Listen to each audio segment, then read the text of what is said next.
Alors les acteurs, je crois que la première chose que j'ai envie de vous dire, c'est qu'avant de les diriger, il faut avoir envie de les regarder et il faut surtout les aimer. Et en disant ça, j'ai l'impression de dire une chose évidente, mais c'est pas si évident que ça. De nombreux acteurs peuvent... Il y a quelque chose chez l'acteur qui est insupportable. Les acteurs veulent qu'on les regarde. Ils veulent, ils veulent être le centre. Ils veulent faire rire, ils veulent attirer, ils font du bruit. Voilà, c'est des enfants, ils sont capricieux, ils sont imprévisibles, ils sont au centre, ils veulent tout le temps, voilà, être. Et c'est comme si on les avait jamais vus de toute leur vie, que brusquement ils doivent être. On les sortait pour les mettre en pleine lumière et ils n'ont de cesse que d'attirer leur regard avec quelque chose qui peut être par moments complètement épuisant. C'est pas vrai de tous les acteurs, mais quand même, on peut dire que c'est une constante. Et d'ailleurs, s'ils n'avaient pas envie d'être vus, on a envie de dire tout simplement qu'ils ne feraient pas ce métier. Mais il y a quelque chose, en tout cas, parfois d'exaspérant dans cette forme de narcissisme et d'infantilisme. C'est assez rare, par exemple, de voir des acteurs qui lisent, mais il y en a.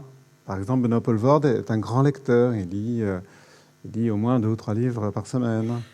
Fabrice Lucchini est un lecteur, mais un lecteur très concentré. Lui, il relit inlassablement toujours les mêmes livres. Donc c'est quelque chose de... Il connaît très bien 4 ou 5 auteurs. Il ne faut surtout pas lui poser une question en dehors des auteurs. Si je dis ça, mais je dis ça évidemment affectueusement, comme vous l'aurez compris, parce que c'est un acteur que j'aime énormément. Mais voilà, en tout cas, toujours est-il que les acteurs ont des défauts, mais ils ont quand même ce courage.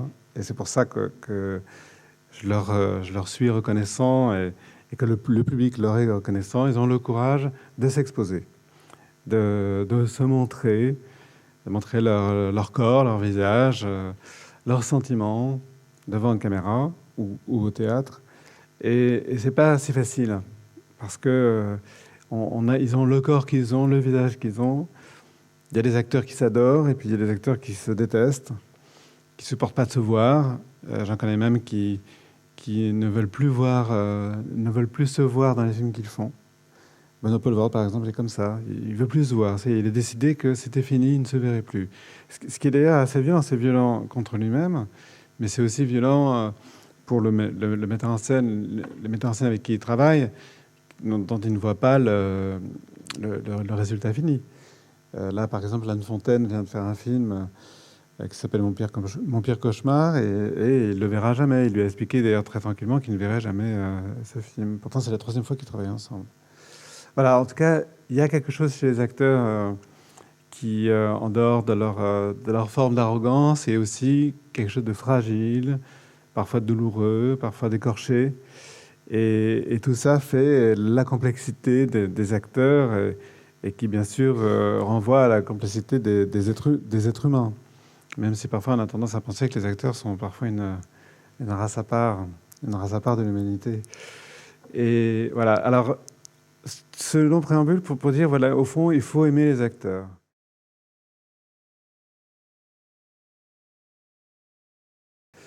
Ma première révélation du monde des acteurs, ça a été en 80. D'ailleurs, ça a coïncidé avec mon entrée à l'IDEC. Il y avait une semaine où à l'intérieur de l'IDEC, on passait une semaine au Conservatoire d'art dramatique, donc rue du Conservatoire à Paris. Une semaine pour voir des acteurs qui en fait avaient à peu près le même âge que nous, entre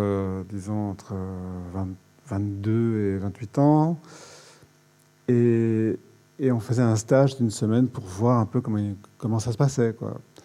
Et apprendre à côtoyer cette étrange race d'humains. Et pour moi, ça a été un tel choc que non seulement je suis resté une semaine, mais j'ai demandé en fait, je suis revenu pendant 4 mois, 3 fois par semaine. Il y avait des cours le matin, et avec 3 professeurs, que je cite d'ailleurs parce que ça va me conduire à préciser avec vous ce que c'est que la direction d'acteur. Il y avait 3 professeurs. Le premier, c'était Antoine Vitesse, dont vous avez sûrement entendu parler, qui était un grand metteur en scène, lui-même acteur. D'ailleurs, on le voit dans un film d'Éric Rohmer, Manu chez Maud. Il joue l'ami communiste de Jean-Louis Trintignant. Antoine Vitesse, qui était un grand créateur un grand metteur en scène de théâtre, aussi un peu un théoricien du travail de l'acteur et qui donnait des cours au conservatoire. Il y avait Michel Bouquet.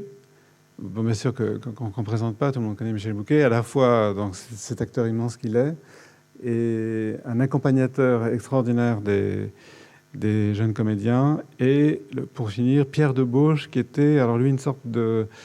C'était un metteur en scène qui travaillait sur le corps, sur l'expression corporelle, non pas tellement sur le rapport au texte, ça c'était plutôt... Vitesse. Vitesse était vraiment sur la manière de dire le texte, la manière de l'explorer, d'explorer des répliques parfois toutes simples. Je me souviens d'un jour où Vitesse est venu avec un article du Monde.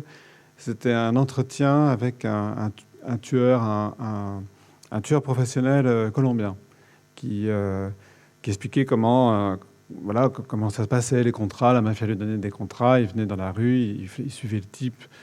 Il voyait à peu près son emploi du temps, et puis à un moment, il le descendait.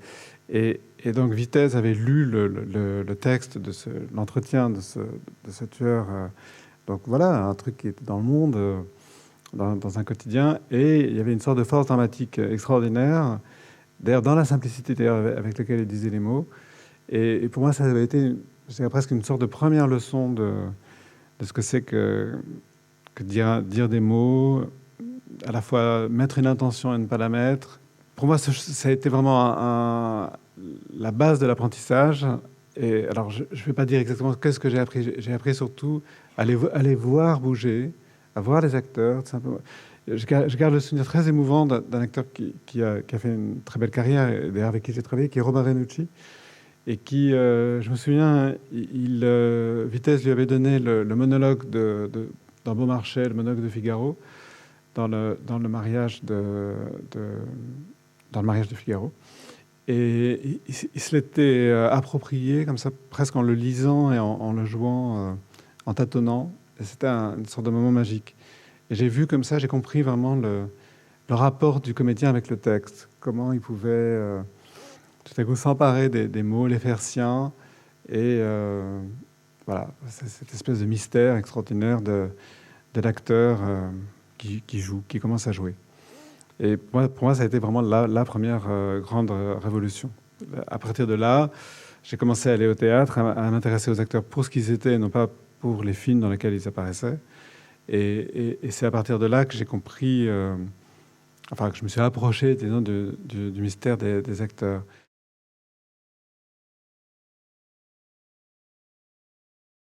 Alors, je disais tout à l'heure qu'il faut aimer les acteurs. Et on pourrait dire que dans le cinéma, il y a deux sortes de metteurs en scène. Il y a les metteurs en scène qui détestent les acteurs. L'un des plus grands est Alfred Hitchcock, par exemple, qui disait que pour lui, les metteurs en scène, les acteurs étaient comme du bétail et qu'il fallait les traiter comme tels, c'est-à-dire les amener sur le plateau, les traire et puis après les renvoyer à l'étable. D'ailleurs, une actrice, Carole Lombard, lui avait fait une blague en mettant une vache un jour à la place de... Elle n'était pas venue sur le tournage et elle avait mis une vache à la place pour lui montrer la différence entre une actrice et le bétail. Et il y a Fritz Lang aussi, par exemple, était aussi un metteur en scène qui n'aimait pas les acteurs. Mais on s'aperçoit d'ailleurs en regardant leurs films que jamais Ingrid Bergman a été aussi belle et aussi émouvante que dans les films d'Hitchcock. Et que Fritz Lang, en dépit du fait qu'il disait ne pas aimer les acteurs, était aussi un formidable directeur d'acteurs. Mais cependant, il y a quelque chose, disons, dans leur vision du monde qui ne passe pas par le jeu d'acteur. L'acteur est vraiment fondé dans le cadre, dans l'image. Et Hitchcock, comme Fritz Lang, je prends ces deux exemples un peu à dessein, mais plus près de nous, on pourrait dire, par exemple, je pense qu'un metteur en scène comme Ridley Scott, par exemple, s'intéresse plus... il vient de l'image, il vient de la publicité... il a fait des décors, c'est un concepteur visuel extraordinaire. Non pas qu'il ne regarde pas les acteurs ou que les acteurs ne soient pas bien dans ses films, mais on sent que pour lui, le cadre, l'image, la lumière, la direction artistique est plus importante que la place de l'acteur, ou en tout cas que l'acteur doit se fondre dans le dispositif de l'image. Et d'ailleurs, après, dans le comportement qu'on a sur un plateau, suivant qu'on aime les acteurs ou qu'on ne les aime pas, suivant qu'on s'intéresse à la technique ou qu'on s'intéresse aux humains, enfin en tout cas aux acteurs qui sont sur le plateau, on voit très bien là encore deux sortes de metteurs en scène. Il arrive très souvent que sur le plateau, le metteur en scène, aujourd'hui de plus en plus, soit derrière ce qu'on appelle un combo. Le combo, c'est le moniteur de télévision qui est branché à la caméra. Donc la caméra est sur le plateau et filme. Alors, avant, on filmait en 35, maintenant on filme de plus en plus en numérique, donc le combo prend une place de plus en plus grande. Et parfois, le combo est dans une autre pièce, et le metteur en scène vient même plus se déplacer pour parler aux acteurs. Il reste dans la pièce du combo, il gueule un peu ses indications, il dit « Oui, joue-le comme ça, joue-le plus fort, au moins, bon ». Et il y a même plus ce contact du metteur en scène et de l'acteur. Ça, c'est une chose dont j'essaie, moi personnellement en tout cas, de faire très attention, de ne pas être dans le combo. J'aime bien avoir un petit retour, un petit moniteur portable, comme ça je peux être près de la caméra, près des acteurs. C'est une chose à laquelle je tiens beaucoup, de pas m'éloigner même physiquement des acteurs. Et je vois, enfin en tout cas parmi certains de mes camarades, vraiment les acteurs, on voit bien par exemple quand on a tourné un plan, soit on se retourne vers le caméraman pour dire alors comment elle était, t'es sûr que c'était bien et est-ce qu'il était dans la lumière, soit on va tout de suite vers l'acteur en lui disant c'était formidable, on va essayer d'autres choses. Voilà. Il y a vraiment deux formes de comportement sur le plateau, suivant qu'on s'intéresse plus à la caméra ou suivant qu'on s'intéresse plus aux acteurs. Et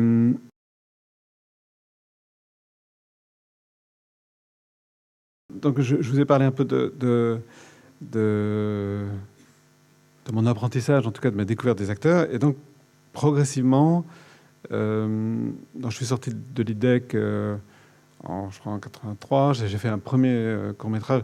Je ne vais pas vous rentrer trop dans le détail des films que j'ai faits, mais à chaque fois, je vais essayer de les éclairer du rapport que j'ai eu avec les acteurs. Et en allant au théâtre, j'ai pu par exemple faire connaissance avec une actrice merveilleuse qui s'appelle Judith Magre, qui a créé les grandes pièces de Jean-Paul Sartre, qui est vraiment une espèce à la fois de diva, d'actrice majestueuse et très impressionnante. En tout cas, elle m'impressionnait beaucoup quand j'étais jeune homme.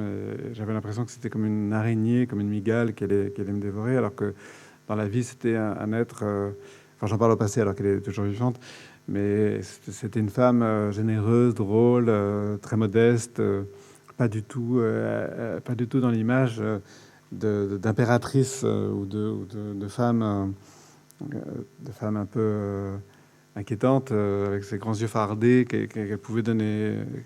Et elle a accepté de jouer dans mon premier court-métrage qui s'appelle Le Clou. Elle avait un tout petit rôle de 2 jours. Elle a réussi, par sa présence, à convaincre un acteur qui s'appelait Michel Vitold, qui était aussi un grand acteur, qui a créé les pièces de Sartre avec elle, donc après la guerre, donc vraiment années 48-50. Et j'avais ce couple merveilleux qui avait joué pendant 30 ans au théâtre, qui avait le plus grand rôle, qui venait par amitié, par générosité, venir 2 jours sur un court-métrage, même pas payé, je crois, d'un jeune étudiant à l'IDEC. Voilà. Ça, c'est vraiment l'acteur dans sa générosité, dans ce qu'il est capable de donner. Vraiment, souvent, on a une vision, là encore, vénale de l'acteur, les cachets des acteurs, les stars, tout ça. Et on s'aperçoit aussi que les acteurs, la plupart du temps, c'est comme des soldats. Ils sont dans la tranchée, ils veulent donner le meilleur. C'est comme les soldats de Jeanne d'Arc, quoi. Ils vont au combat, peu importe combien ils sont payés, ils essaient de donner le meilleur d'eux-mêmes. Je me souviens, par exemple, je tournais une scène avec Michel Vitold. Il jouait un professeur de géographie avec une infirmité. Il avait une sorte de pied-beau et il était humilié par ses élèves. Et il y a une scène où il y a un pied justement dessiné au tableau sous une carte de géographie qu'il découvre. Et je lui avais dit, bah alors, vous effacez le dessin. Et en fait, il l'a fait d'une telle façon, c'est absolument bouleversante. Il l'a fait sans regarder le dessin. Il l'a fait comme mécaniquement. Voilà, il a lui-même trouvé instinctivement ce geste. Et avec une angoisse, il me disait, c'est sûr que ça va bien, alors qu'il n'y avait strictement aucun enjeu pour lui. Il était venu comme ça pour me dépanner ou pour me faire plaisir. Et il était dans l'angoisse de l'acteur qui ne sait plus ce qu'il fait, qui ne sait plus si c'est bien. Parce qu'évidemment, quelle que soit leur notoriété et leur degré de professionnalisme, il y a quelque chose chez un acteur, quand il vient de jouer, qui est inquiet. Il ne sait pas s'il a été bon, il ne sait pas s'il n'en a pas trop fait ou s'il n'en a pas fait assez. Et donc il y a quelque chose de...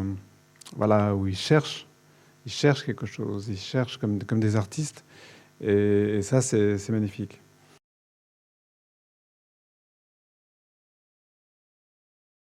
J'avais aussi un enfant, d'ailleurs, sur le film, ce qui m'amène à la question de l'acteur non professionnel, ce qui est aussi toujours une question hein, au cinéma.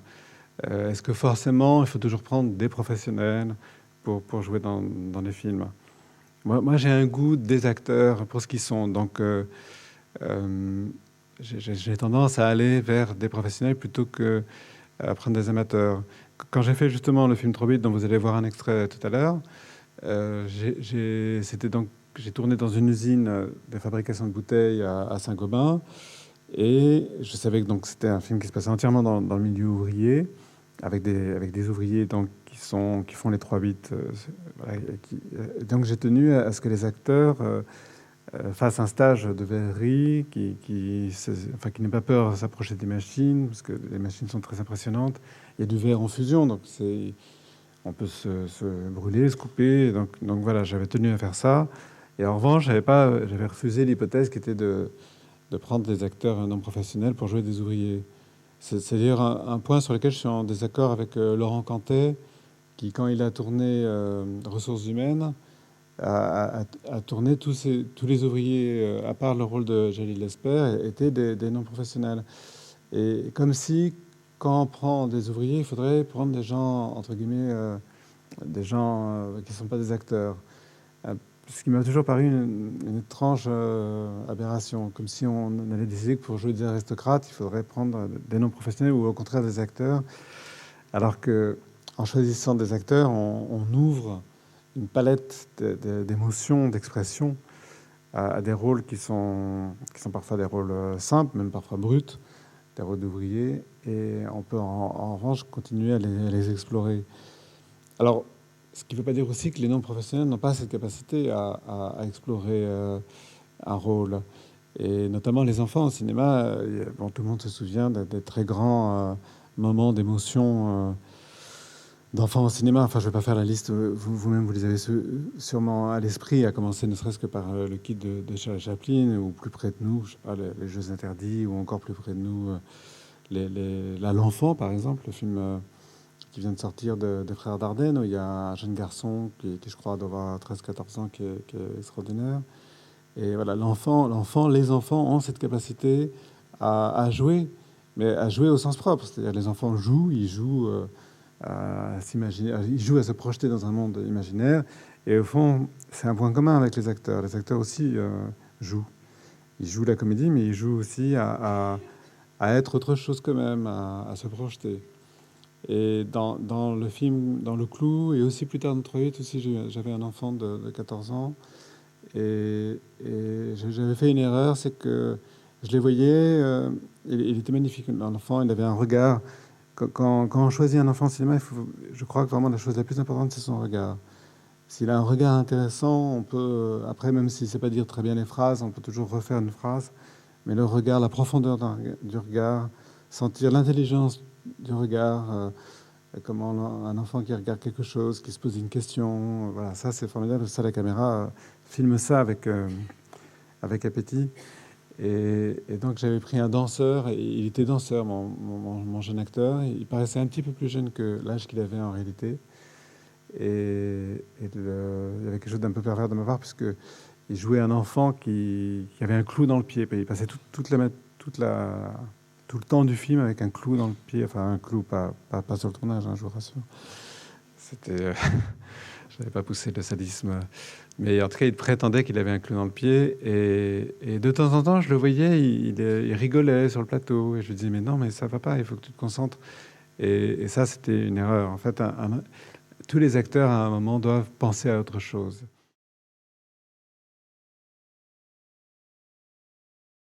Il n'y a rien de mieux pour un acteur que de sortir du rôle et d'y revenir.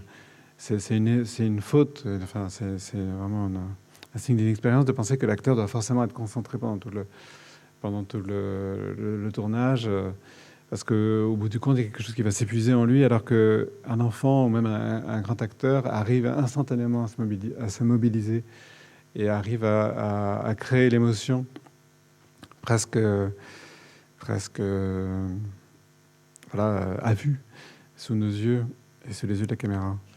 Il y a un acteur comme ça qui est très connu pour ça, c'est Jean-Paul Belmondo, par exemple.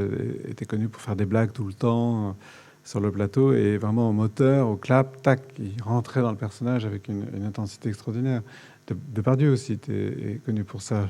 Sur le tournage de Piala, Sous Soleil de Satan, il était là en soutane à faire des blagues, à boire du vin, à faire des gestes obscènes. Et puis, dès que Piala disait moteur, il redevenait l'abbé Donissan, un personnage